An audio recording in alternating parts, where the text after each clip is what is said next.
Could there be a more apt description of the government response to the coronavirus than the delay phase?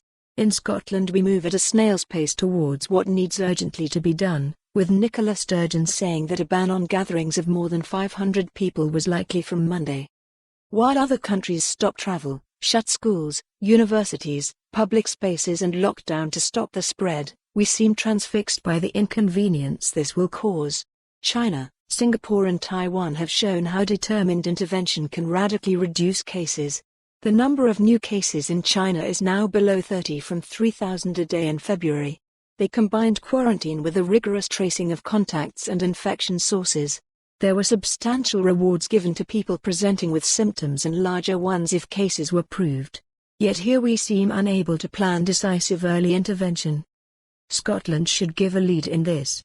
Each day that is lost means more cases and ultimately more suffering and loss of life. Professor Greg Philo, Glasgow University. Wonderful. Instead of taking drastic action now to limit the spread of coronavirus as fast as possible, we will just make life a bit more difficult and spin out the process, so that we can stay in this limbo for longer before we deliver the full restrictions needed to beat the virus. Fine. Let's consider the economy. Don't damage it too much yet, just a little bit, and let's wait till the virus has had more time to spread, and we can add the killer blow later. Meantime, we will just leave people will just have to worry and suffer inconvenience for a bit longer, until the situation is really dire. Why on earth did we not impose full restrictions in the limited areas where the virus first appeared, and any subsequently affected areas, to try to contain it when there was less to contain? Would that not have shortened the likely overall length of time needed to win the battle and to have reduced the hit on the economy as well? L. McGregor, Falkirk.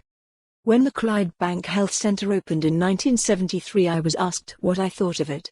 I said I thought it was a bad move. Instead of being able to visit my GP locally, I was now forced to travel about 1.5 miles. Some residents of the town would face an even longer walk. Not a great distance if you are young and fit, but a fair distance if you are elderly, and or have mobility problems. You may probably be feeling ill, hence a visit to your GP becomes a chore.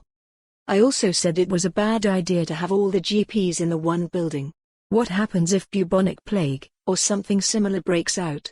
All your eggs are now in one basket. I was told not to be facetious. Is it time to have a rethink about local health centres and who staffs them? George Smith, Clydebank. Willie McLean suggests suspension of the National Lottery to reduce S. For more on this story, visit the news article link.